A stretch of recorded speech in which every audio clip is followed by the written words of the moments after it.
bom dia, abençoados do Senhor, mais que vencedores, povo exclusivo de Deus, aqueles que são sempre conduzidos em triunfo. Graça e paz da parte de Jesus Cristo. Eu sou a Bispa Solange Brant, da Igreja Cristo Vive de São Paulo, Missão Apostólica da Graça de Deus. É um prazer, é uma glória poder falar de Jesus, do verdadeiro Jesus, daquele que está vivo, daquele que reina eternamente, que rege as nações com o cetro de ferro. Como é bom falar do seu amor, da sua graça, da sua verdade. Como é bom falar daquele que é, que era e que há de vir. Como é bom falar daquele que sempre foi e sempre será o mesmo. Ele disse, eu não mudo. E porque eu não mudo, vós não sois consumidos. Graças a Deus que Jesus não muda. Ele é o mesmo ontem, hoje e para sempre. Graças a Deus, porque nele nós podemos confiar. Com os olhos fechados, no meio de qualquer situação, de qualquer adversidade, nós podemos sempre, sempre confiar. Confiar, confiar, confiar. Ele é o único que não nos desampara, que não se esquece de nós, que não nos decepciona, não nos frustra, não nos ignora, não nos põe de molho.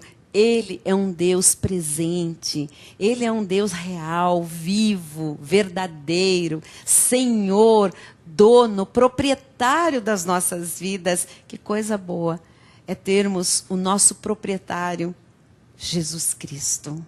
Aquele que é só amor, puro amor. Aquele que é a expressão exata de Deus, do ser de Deus. Ele é a plenitude da divindade. Ele é o alfa e o ômega, o princípio e o fim. Ele é a brilhante estrela da manhã, a rosa de Saron. Ele é o conselheiro, o Deus forte, o Pai da eternidade, o príncipe da paz. Ele é o Todo-Poderoso. Graças a Deus, porque nós hoje o conhecemos, não de ouvir falar, não de histórias a respeito dele, mas nós o conhecemos de andar com ele, de ter comunhão com ele, de ouvir a sua voz, de conversar com ele, de termos intimidade com ele. Nós o conhecemos hoje verdadeiramente, sem escamas sobre os nossos olhos, sem véu sobre o nosso coração. Hoje, nós vemos a glória do Senhor. Nós contemplamos a beleza da santidade do Senhor. A graça de Deus nos alcançou. E pela graça de Deus, os nossos olhos foram iluminados. E pela graça de Deus, mistérios que estiveram ocultos desde os tempos eternos nos foram revelados. Pela graça de Deus, nós somos o que somos. Pela graça de Deus, nós recebemos uma missão nesta terra maravilhosa de proclamar as virtudes de Jesus Cristo. Pela graça de Deus, nós somos capacitados para fazer o que Ele nos chamou a fazer. Pela graça de Deus, nós podemos viver a sua plenitude e receber desta herança que Ele nos outorgou em vida.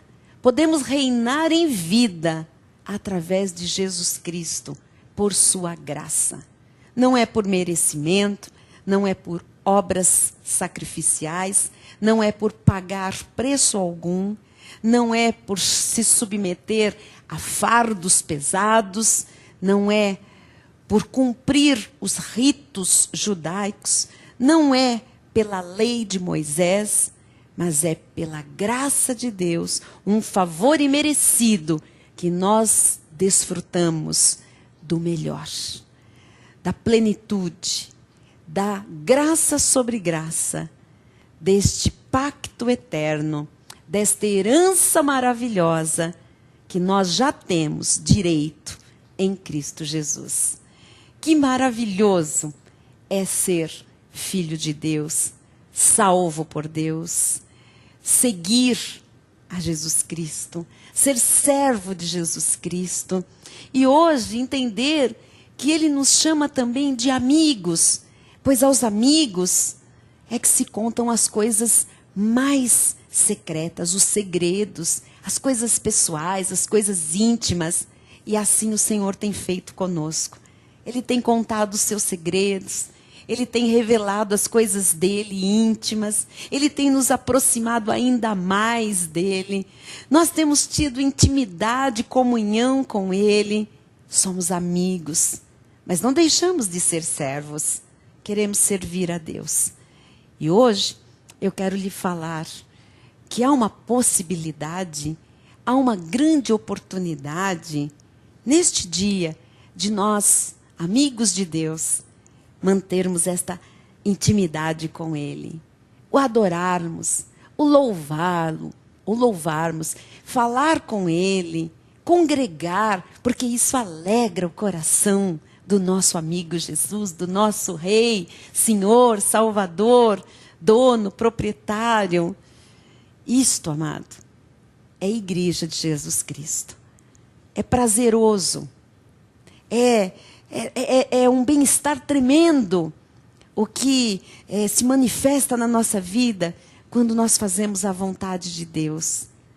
Hoje, você pode sentir tudo isso junto comigo e com tantos outros filhos de Deus, servos, amigos de Jesus Cristo. Aqui na Cristo Vive, às 8 horas da noite, toda quinta-feira, nós temos o nosso culto. Não na quarta, na quinta. Na quinta às 8. Quinta foi o dia que tudo começou em São Paulo, quando a graça do Senhor chegou a esta cidade em 1994. E eu louvo a Deus porque numa quinta-feira o Senhor falava conosco, na quinta seguinte Ele falava, na outra e na outra, até que Ele nos reuniu em família, em que Ele nos direcionou, nos consagrou, nos levantou como pastores de um rebanho que é dele nesta terra, e nós, então, permanecemos nos reunindo todas as quintas-feiras. Nunca deixamos. E ainda que nós tenhamos outras reuniões, aos domingos, segundas para orar, quarta à tarde, as mulheres que se reúnem para louvar a Deus, a quinta-feira é um dia muito especial para nós. E nós queremos que esta quinta seja especial para você também. Hoje, 8 da noite, nosso culto de quinta-feira, aqui na Cristo Vive São Paulo, que é o nosso refúgio em graça, nesta grande, gigante cidade. Venha para cá, venha ouvir Deus falar com você, nítido e claro. Venha prestar o seu culto a Deus, venha honrar ao seu Senhor, mostrando que você o ama de fato, faça um movimento, venha para Cristo Vive. Nós estamos em São Paulo, no bairro do Brooklyn, na rua Professor José Leite Oiticica, 250. Esta rua é paralela à Avenida Morumbi, travessa da Chucre Zaidan, em frente ao Teatro Vivo. E maiores informações também pelo telefone, prefixo 11 5561 4405.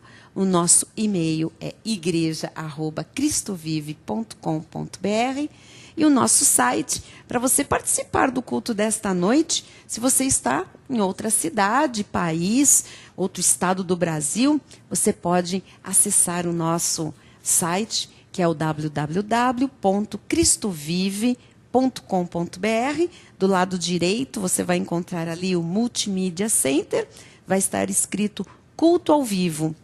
banda baixa, banda alta ou flash. Você escolhe aí, de acordo com o seu computador, a sua máquina, para você poder ter uma boa transmissão do culto e participar conosco em tempo real, tá bem? E queremos recebê-lo aqui também, em nome de Jesus. Hoje, quem sabe no próximo domingo, aproveite as oportunidades que Deus lhe dá. Crescer na graça foi a melhor coisa que aconteceu na minha vida. Hoje, os frutos são abundantes, são fartos. As retribuições do Senhor são tremendas, são surpreendentes. Mas um dia, o Espírito Santo começou a me revelar a graça, o novo pacto, as doutrinas, os desígnios, os propósitos de Deus. Me mostrou que ele não tem mais nada a ver com a lei de Moisés, e nem eu, que não sou judia, que não tenho nada a ver com o legalismo. Eu sou predestinada para a salvação e justificada pela fé em Jesus Cristo. Logo, para mim, como para você, nós temos um pacto, a aliança, a nova e eterna aliança, estabelecida, instituída no sangue de Jesus, com base em melhores e superiores promessas, a graça de Deus. Então, vamos crescer na graça, vamos crescer no conhecimento do Senhor, vamos honrar o pacto da graça de Deus, colocando de parte, tirando da nossa vida, tudo que é princípio elementar da doutrina de Cristo. É isso que nós estamos estudando, e ontem vimos isto com bastante profundidade. Hebreus capítulo 6, versículo 1. Por isso, pondo de parte os princípios elementares da doutrina de Cristo, a doutrina de Cristo na carne, a doutrina de Cristo judeu, a doutrina de Cristo no cumprimento da lei mosaica, deve ser colocada de parte. Por quê? Porque esta doutrina tem princípios elementares. Tem que colocar os princípios elementares. Aquele beabá da obra de Deus.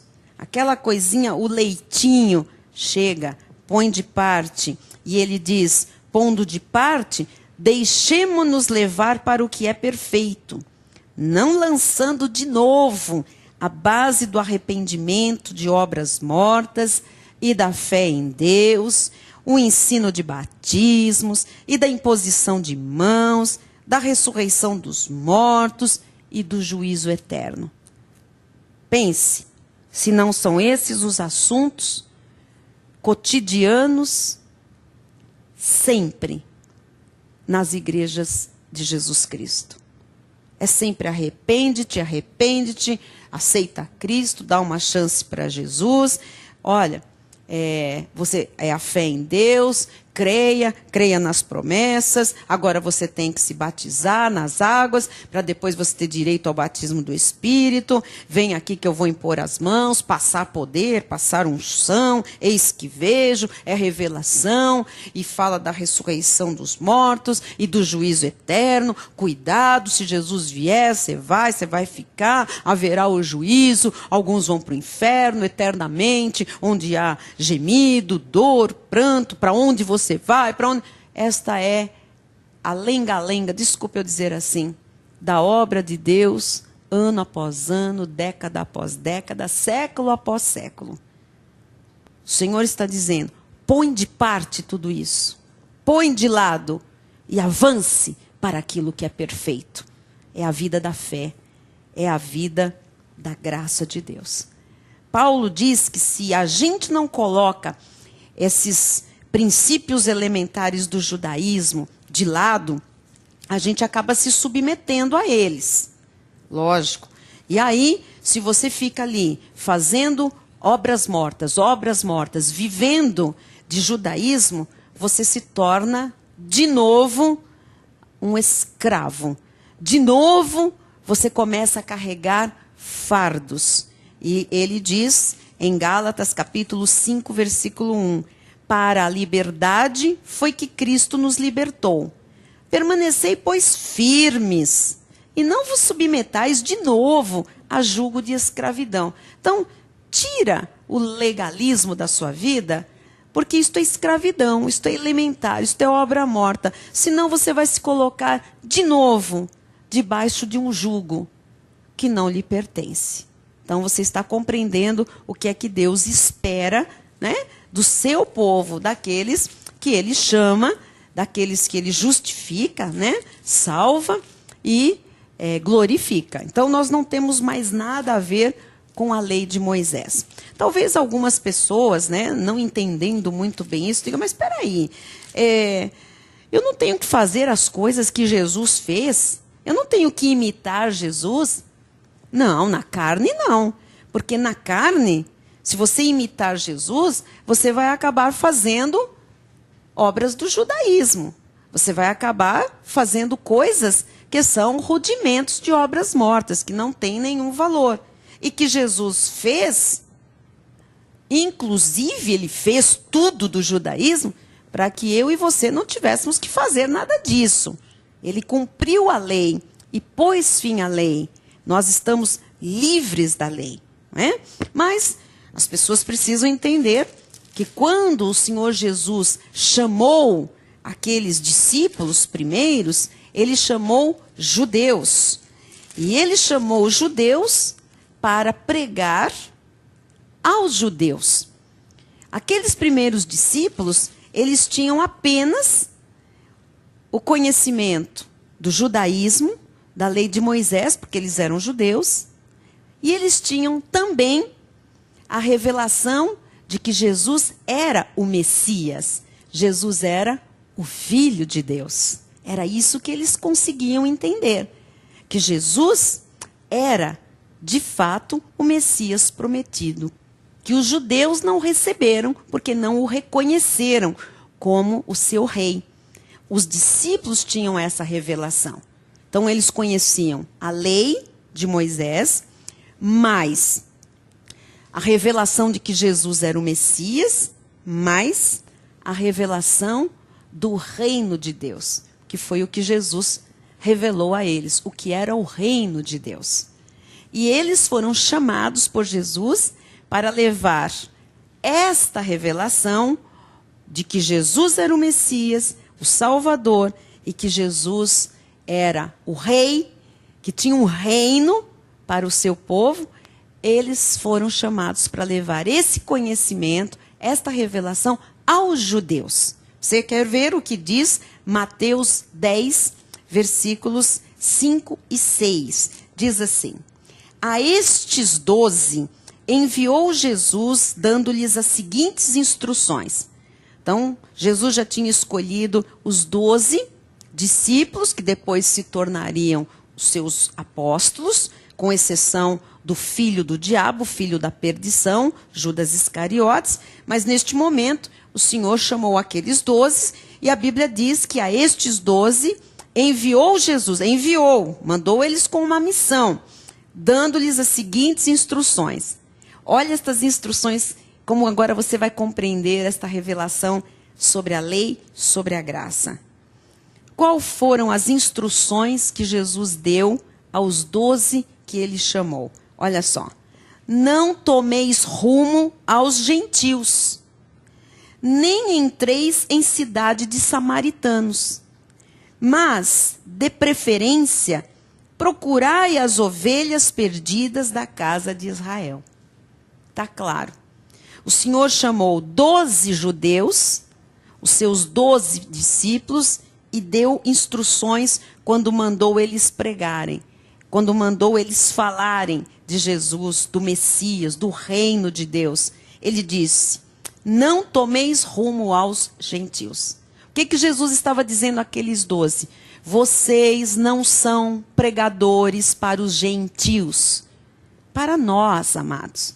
Para aqueles que não eram judeus na carne, que eram outros povos, de outras nacionalidades, não do povo eleito como nação de Israel. Jesus disse: não tomem rumo aos gentios. Não entrem em cidade de samaritanos. Por quê? Os samaritanos tinham uma desavença com os judeus. Porque os samaritanos eram aqueles judeus que, na época em que eles ficaram escravos, em que eles ficaram ali reclusos na Babilônia, né? Você sabe que houve um tempo de 70 anos que parte do povo judeu ficou preso, ficou cativo na Babilônia. E esse grupo que ficou na Babilônia, muitos deles, nestes 70 anos, eles incorporaram alguns costumes da Babilônia. Eles misturaram algumas seitas, algumas coisas da Babilônia. Então, eles eram vistos como um povo que não eram os judeus legítimos, eles eram os samaritanos. Então, os judeus e os samaritanos não se davam bem, não conviviam harmoniosamente. Então, quando Jesus chamou os 12, ele disse, olha, vocês 12, vocês vão pregar a meu respeito, que eu sou o Messias, vocês vão falar do reino de Deus, mas vocês vão pregar as ovelhas perdidas da casa de Israel. Vão pregar a judeus.